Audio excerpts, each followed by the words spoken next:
Episode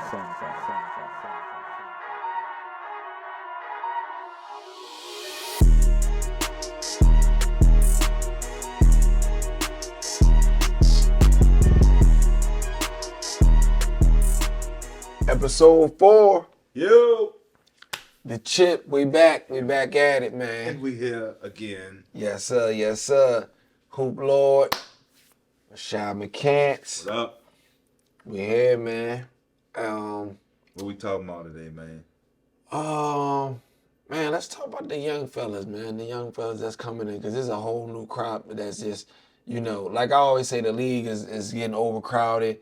I don't know if you agree with that. Whippersnappers. But it's only getting more crowded because this new batch that's coming in, I don't think people understand just how this is like a game-changing draft. This is one of them drafts where there are straight game changers, like freaks that we ain't see.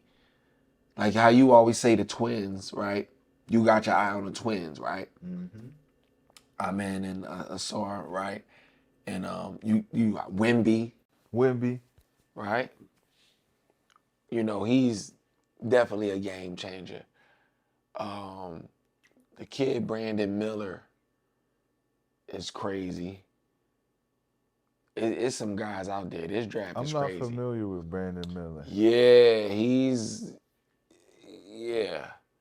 he got something. You need to watch him. He's I don't know. I think he might be projected to go like third.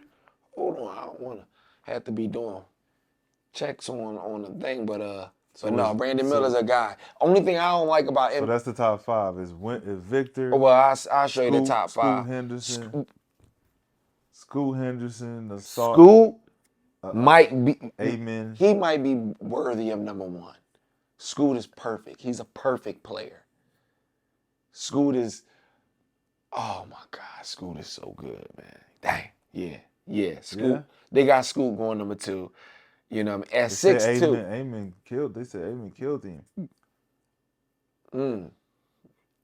They got Brandon Miller going third, 6'9", 200. Ooh. Kid out of Alabama, you gotta watch him though. Yeah. They got Anthony Black, 6'7" point guard. They got Charlotte getting Anthony Black, 6'7" point guard. Like why? They're all high schoolers though. Where the college guys? No, one and done. He at Arkansas, Anthony Black. He a freshman at Arkansas, yeah. Who else above that is out of college? Alabama, Brandon Miller. Oh, he at Alabama, yeah, freshman. What is he? Yeah, guard? one and done. Number 24? 6'9", yeah. The number 24? Yeah. He's shooting that thing. He crazy, yeah. He be going crazy. Oh man, 6'8", Grady Dick out of Kansas, white boy. Nice. What? Tough. Yo, tough. Oh, they got Keegan Murray, brother, going number where they got him going? So 6. okay. So with these young kids, what coming out of the draft? How is that process, by the way? I always wanted to know from somebody's perspective that really went through it all as a. What pick you got? 14. Lottery, right? That's lottery. Yep. So as a lottery pick, how was that process, that draft process? Workouts and... That shit definitely done changed, I'm sure, since then. But, you got to do a bunch of tests, strength tests, bench, jumping, and agility, and running, and all that shit. Now I think they play. If you're not no top 5, they make you play in front of the scouts and shit. So it's all now. It's about showing and proving, like the All-Star game, but it's like for your spot. Yeah. What spot you trying to get? But then again, you don't really gotta have no spot. You just gotta show that you got game. Somebody gonna see it. You know who a star. Like, hey, that kid a star.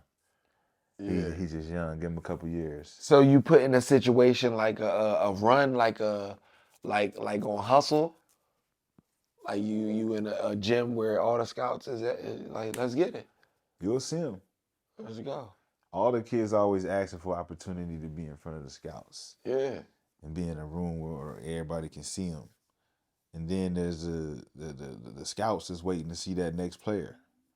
But where the players at? How can we get where the gym where they play at? Mm-hmm. And they waiting to see each other. So it's about, presenting those type of situations so that kids can showcase their talent, but also get in the right position where they get drafted and they get to play. Yeah. Sometimes that don't happen. Who did you work out for? Man. If you remember that far, I know you done. I don't know. You still got your memory. I remember working out in Toronto. I worked out for a lot of Yeah. teams.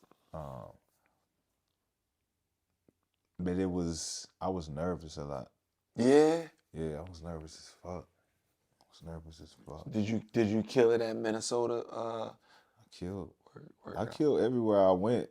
I was just nervous as fuck. Yeah. Still getting busy though. I think that's what you would call anxiety. Anxiety.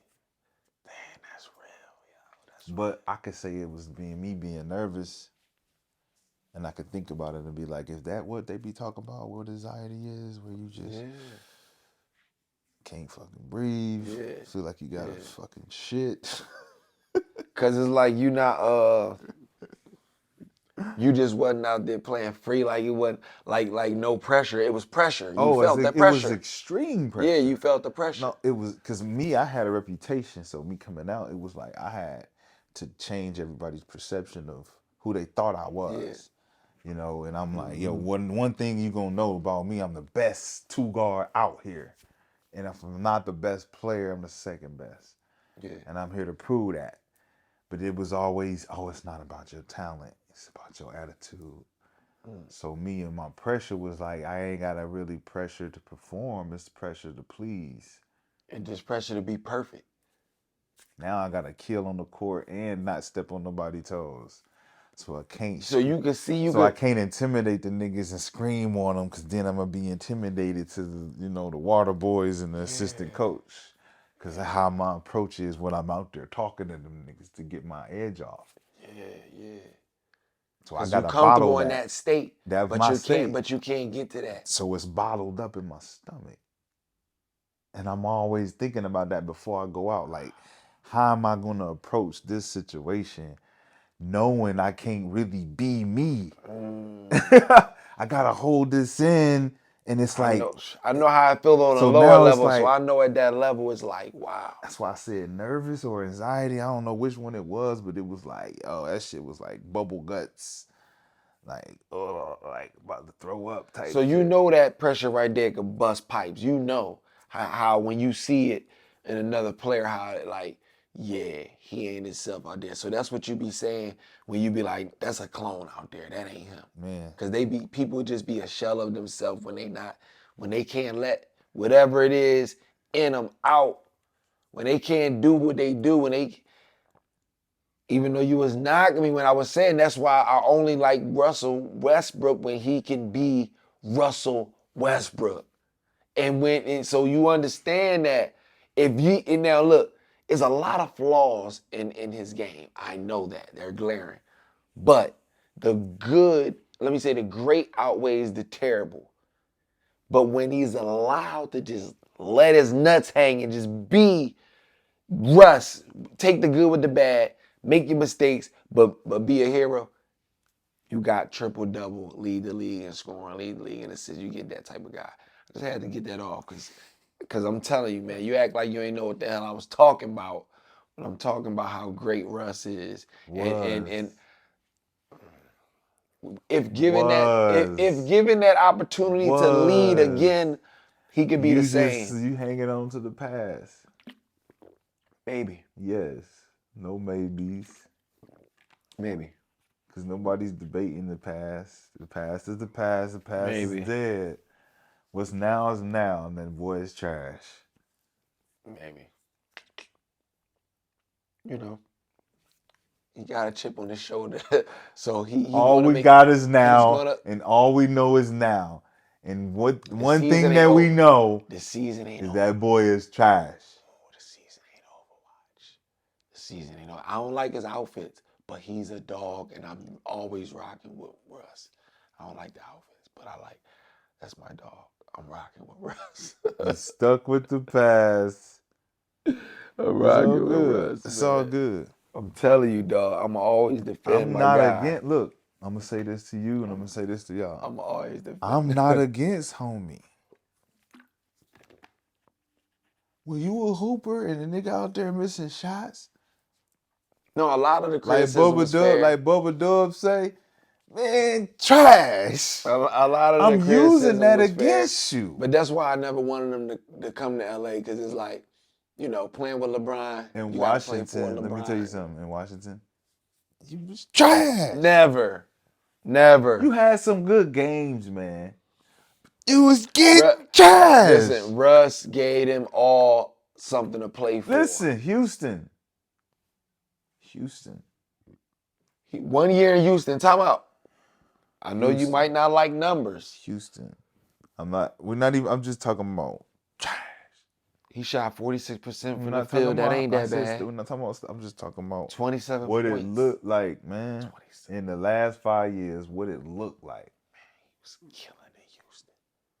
Frying in Houston. What it looked. Why he can't get the like. benefit of the doubt? If anybody else was averaging 27, 7, and 8 or something like that, that was LeBron numbers. We're not debating his talent. We just talking about, man, that shit. What he supposed to win? That shit is trash. Man, get the fuck out of here. Hey, man, that shit. Hey, that shit. Hey, Yo. hey, man. Never. Hey, man. Never. That shit is trash, B. Hey. Come on, man. Yo. Russ You can't. is a Hall of Famer. Yes. Great. Yes. Yes. MVP. Listen, but he gonna be the first nigga out of all the Hall of Famers and people who got into that hall, man, that's just like, hey, man. He broke Oscar Robertson. He was doing some trash shit out there. That shit was trash, boy. What the fuck was that nigga doing? He was playing with the Lakers, nigga. How you fuck that up? He was playing with LeBron. He's playing with LeBron. How you fuck that up, my nigga? He was never set up to win. He was set up to fail. They traded you to Utah, boy. They signed his nemesis. They signed Patrick Beverly and started Patrick Beverly over him. They was trying to break Russ. He was made the scapegoat the year before. Then they signed his nemesis and said, Russ, you got to sit on the bench. Hey, listen. He was set up to fail. Hey, listen. And I'm sticking by that, man. He was set up to fail, but I'm glad he's free now. Watch. He going to get a buyout, probably. And watch. We ain't see the end of Russ. This season, watch. Clippers, matter of fact. I'm calling it now. If he go to the Clippers, ooh, you don't want to see that. I don't think you want to see that. I don't think you want to see Russ at the Clippers. I don't want that. You think Tyronn Lue want to see that? Dog. Tyronn Lue. Hey, that's not a bad move. It's a great because PG fuck with Russ. It's if Kawhi fuck with Russ.